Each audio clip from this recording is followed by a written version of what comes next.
You know, some stories are more than just stories, right? They're kind of like timeless lessons, written in a language that we've almost forgotten how to read.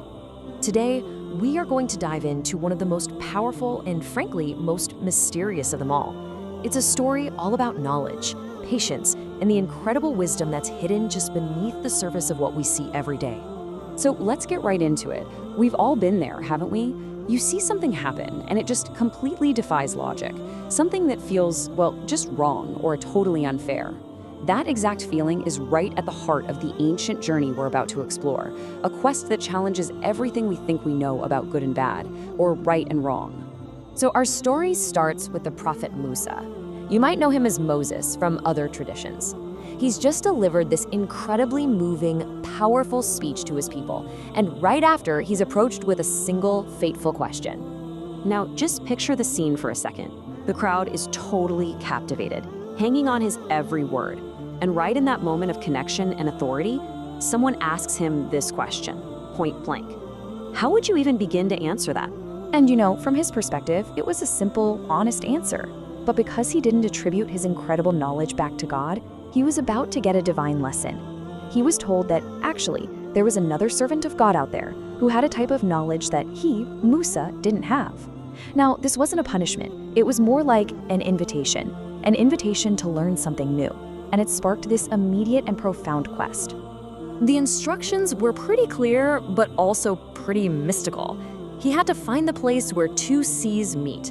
And the sign wouldn't be a star or some landmark. Nope, it would be a fish they'd brought for lunch, which would miraculously just slip away and vanish at the exact right spot. And so, with his young companion Musa, set out on his journey. After a long, long journey, they find it, the spot where the fish escaped. And there he is, a mysterious, calm man known as Al-Khidr. Now Musa, a great prophet himself, humbly asks if he can follow him to learn from this different kind of wisdom. And Khidr agrees. But there's a catch.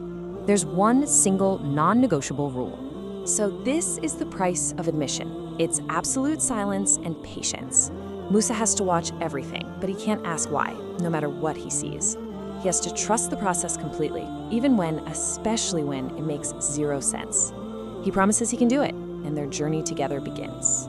What happens next are, you could almost call them 3 case studies. 3 events that, on the surface, look destructive, cruel, and just utterly baffling. And these aren't just tests for Musa, they're tests for us too. They challenge our very definitions of what is right. The first test kicks off almost immediately. They get on a small boat just for a simple crossing. So the fishermen were super kind. They gave them a ride for free. And what happens? In the middle of the journey, Khidr just takes an axe and smashes a hole in their boat. I mean, can you imagine? Musa is shocked. He just can't stop himself. He blurts out, "You've damaged the boat of people who helped us. This is wrong." And Khidr just calmly reminds him, "Didn't I tell you that you wouldn't be able to have patience with me?" Musa apologizes and they move on. But if you think that was strange, well, the tests are about to get a whole lot more intense. Okay, this is the moment that just breaks your brain. They come across a young boy playing, and without any warning, Khidr takes his life. This is way too much for Musa. He exclaims, "You've killed an innocent soul. This is a terrible, evil thing." He's completely forgotten his promise in his horror. Khidr reminds him again, and Musa, just full of regret, begs for one last chance. Their third and final encounter happens in a town nearby. So they get to this town, they're tired, they're hungry, and they ask for some food. And the townspeople? They completely refuse them. Just totally inhospitable. But as they're leaving, Khidr sees a wall that's about to collapse, and without a word, he just starts fixing it. Musa's patience has finally run out. He says, "Why would you do that for free? You could have at least asked for payment from these unkind people." And with that third question, the journey is over. Khidr turns to Musa and says, basically, this is where we part ways. But before they do, he's finally going to explain the meaning behind the events that Musa just couldn't handle. This is the big reveal. This is where we get to see the bigger picture. Okay, let's break down that first lesson, the boat. Khidr explains that just up ahead, there was a tyrant king who was seizing every single good working boat by force. By putting a small, easily repairable hole in it, he made the boat look defective and worthless. The king's soldiers just passed it by. which saved the poor fisherman's only way of making a living. Then comes the most difficult one. The young boy, he explains, was destined to grow up to be a disbeliever who would bring immense suffering and grief to his righteous, faithful parents. So God intended to spare them all of that pain and grant them a better, more righteous child in his place. And finally, that wall. Why help people who wouldn't help them? Well, it was never really about the townspeople. Beneath that wall, Khizar reveals, was a hidden treasure, an inheritance left by a good father for his 2 young orphaned sons. If the wall had collapsed, the selfish townspeople would have found it and stolen it. By repairing it, Khizar made sure that treasure would stay safe until the boys were old enough to claim it themselves. And this is the final, crucial piece of the puzzle. It's the mic drop moment. Khizar makes it crystal clear.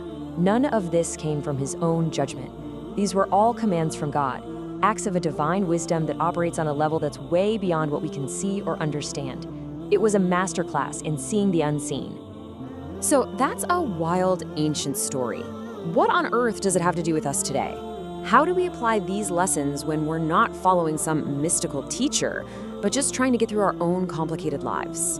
The takeaways here are just incredibly profound. Think about it. Just like that damaged boat, something that seems harmful might actually be a form of protection. Like the tragic loss of the boy, what looks like an unfair tragedy might be a hidden mercy. And like that repaired wall, a seemingly meaningless act could hold a huge unseen benefit. The real lesson here is that true wisdom isn't about having all the answers. It's about developing the patience and the trust to live with the questions. So, I really want to leave you with this one powerful question to think about. Look back at the most confusing or difficult moments in your own life. You know, the things that made absolutely no sense at the time. What if, just what if, seen from a much, much bigger perspective, those apparent setbacks were actually acts of hidden mercy? What if the universe, in its own mysterious way, was simply saving your boat